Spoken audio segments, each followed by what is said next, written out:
Now, Moses is a hero figure.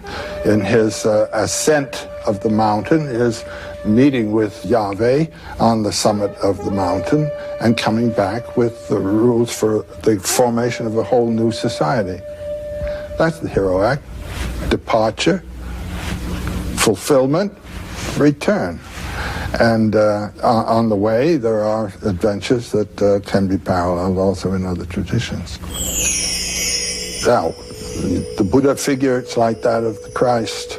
Of course, 500 years earlier, you could match those two traditions right down the line, even to the characters of their apostles or their monks. Christ, now there's a perfectly good hero deed formula represented there. And he undergoes 3 temptations. The economic temptation, where the devil says, "You look hungry, young man, change the stones to bread." Jesus said, "Man lives not by bread alone, but every word from the mouth of God." Next, we have the political temptation. He's taken to the top of a mountain and shown the nations of the world and says, "You can come into control of all these if you bow to me."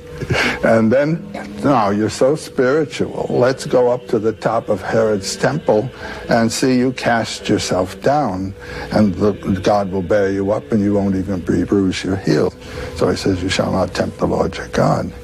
Those are the 3 temptations of Christ in the desert. The Buddha also goes into the forest, has conferences with the leading gurus of the day, and goes past them, comes to the Bo tree, the tree of illumination, undergoes 3 temptations. They're not the same temptations, but they are 3 temptations. And one is that of lust, another is that of fear, and another is that of social duty, doing what you're told. And then both of these men come back and they choose disciples who help them establish a new way of consciousness in terms of what they have discovered there. These are the same hero deeds. These are the spiritual hero deeds. Moses, the Buddha, Christ, Muhammad literally, and we know this about him. He was a camel caravan master, but he would leave his home and go out into a little mountain cave that he found and meditate and meditate and meditate and meditate. And one day a voice says, "Write," and we have the Quran, you know. It's an old story. Sometimes it seems to me that we ought to feel pity for the hero instead of admiration. So many of them have sacrificed their own needs. They all have. And very often what they accomplish is shattered by the inability of the followers to see. Yeah. You come out of the forest with gold and it turns to ashes. That's another motif that occurs.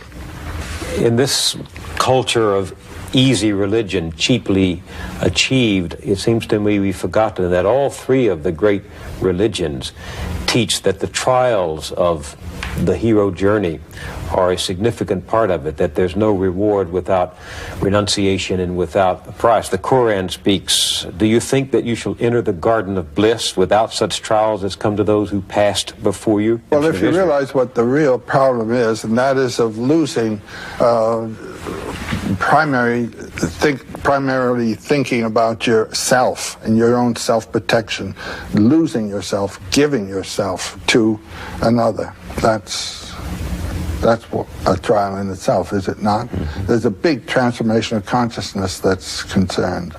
And what all the myths have to deal with is transformation of consciousness.